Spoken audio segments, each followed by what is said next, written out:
Hello everyone, good morning. কেমন আছে সবাই? আশা করছি সবাই ভালো আছে। আমি ঋতু তোমাদের সঙ্গে চলে এসেছি ফের একটা ছোট্ট ভিডিও নিয়ে। তা ভিডিওটা অবশ্যই লাস্ট পর্যন্ত দেখো। আর এই জায়গাটা তো আমাদের খুব চেনা জায়গা। এইটা হচ্ছে আমাদের ঘরের পিছনে, যেখানে আমি সবজি লাগাই। তো দেখো পেঁপে গাছে দেখছি পেঁপে ধরেছে, তাই পেঁপেটাই কেটে নিচ্ছি।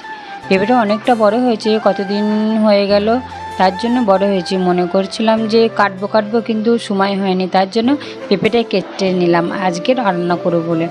আর দেখো এখানে বেগুন গাছ লাগিয়েছিলাম, তোমরা তো দেখেছো, আর লঙ্কা গাছ লাগিয়েছিলাম, পেয়ারা গাছ।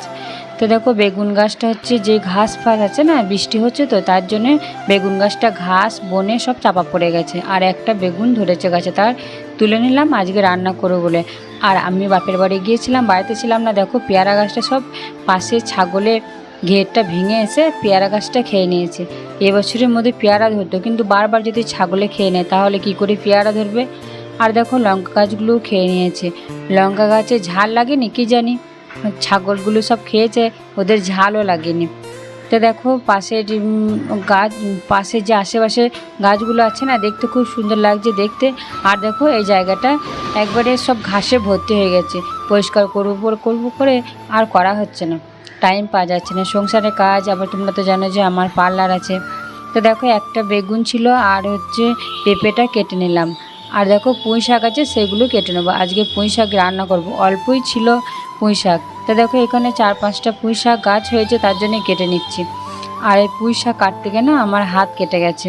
আজকে পুঁই শাক কাটবো বলে কিছু নিয়ে আসিনি। আর এখানে একটা কাঁচের টুকরো পড়েছিল, তো ওই কাঁচের টুকরো দিয়ে কাটতে গিয়ে আমার হাতটা কেটে গেছে, অনেকটা রক্ত বেরিয়েছে। আর আমার জামাটা ভিজে দেখতে পাচ্ছ, কারণ আমি বাড়িতে উঠোনটা ধুচ্ছিলাম। বাড়ির রাস্তার সামনেটা কাদা, তাই উঠোনটা খুব কাদা হয়েছিল। কাল রাত্রেবেলা বৃষ্টি হয়েছিল, তার জন্য জামাটা ভিজে। তাই তাড়াতাড়ি করছি, এখনও বাসন আছে, বাসন মাজবো, তারপর হচ্ছে দোকানে যাব। দেখো পুঁই শাকটা আমি হাতটা কেটে গেছে বলে তার জন্য আমি ফেলে দিলাম ওর যেই কাঁচের টুকরোটা, তারপর নিজে হাতে করেই কেটে নিলাম। তো দেখো অল্পই পুঁই শাক ছিল, আর বেগুন, আর হচ্ছে পেঁপে, আর কটা লঙ্কা ছিল, সেই কটাই তুলে নিয়েছি আজকে। তাই আজকে পুঁই শাক দিয়ে ডাল হবে, আর পেঁপেটা রান্না করবো, আর বেগুনটা ভাজবো। তো চলো আজকের ভিডিওটা এখন এই পর্যন্তই, দেখা হবে আবার পরের ভিডিওতে। সকলে ভালো থেকো, সুস্থ থেকো, টাটা।